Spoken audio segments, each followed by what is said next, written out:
I was once told that walking through a doorway could cause someone to forget even the most precious memories they had.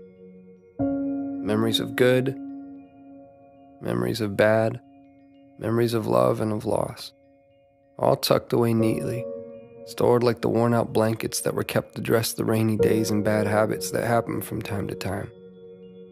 Or what it felt like to rest your head on a friend's shoulder that still carries with it the creases from where you last placed your heart. Just like that.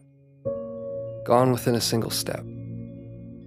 That somehow 3 beams and an imaginary line drawn across some old aching floorboards were all that stood between you and the infinite silence of the very things that once colored your mind with sound. It's funny. You can make yourself believe almost anything if you think about it for long enough. Was that you? Was that you? I was once told that the love I felt beating inside my chest was nothing more than my mind playing an unfair trick on my heart. And like a pair of dice dancing along the uneven pavement, their fate, much like yours or mine, had already been decided. That even the cracks that drew their faults between 2 opposing sides could not escape a fate that was always destined to be sealed. To think that someone could actually believe that the swelling tides of my heart were no more than an anxious highway of ins and outs anchoring my imagination to the castles I've been building in the sky. Well, maybe they are the crazy ones.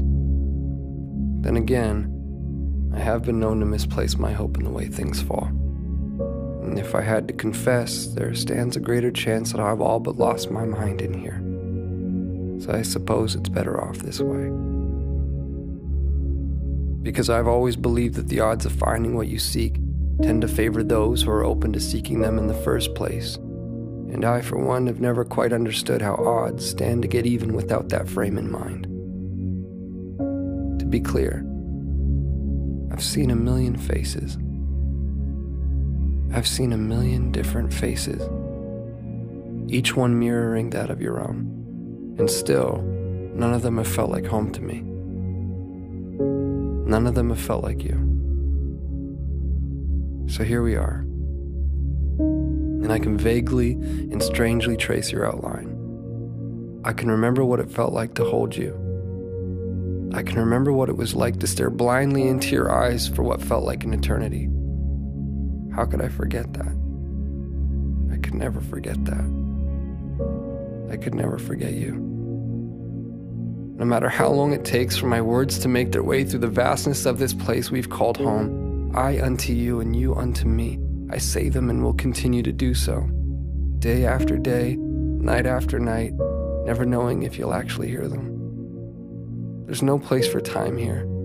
Just overlapping moments where I thought I'd found you, where I thought I heard the sound of your breath, where I felt your heart as it waited patiently for mine, retracing the steps that we left in the life before last, before our eyes closed, before the great divide, before a doorway stood between you and me.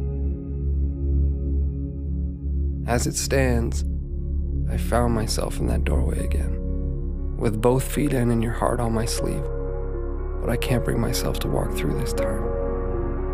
Not yet, at least. Not until I take one last look and see that it was you. That it was always you. Our hearts strewn across those old fragile floorboards. The silhouettes of each and every one of our memories playing out like a story that we both know we've seen before. I remember now. This was where I first found you. And beyond those closed doors, I will find you again. My love. I will find you again.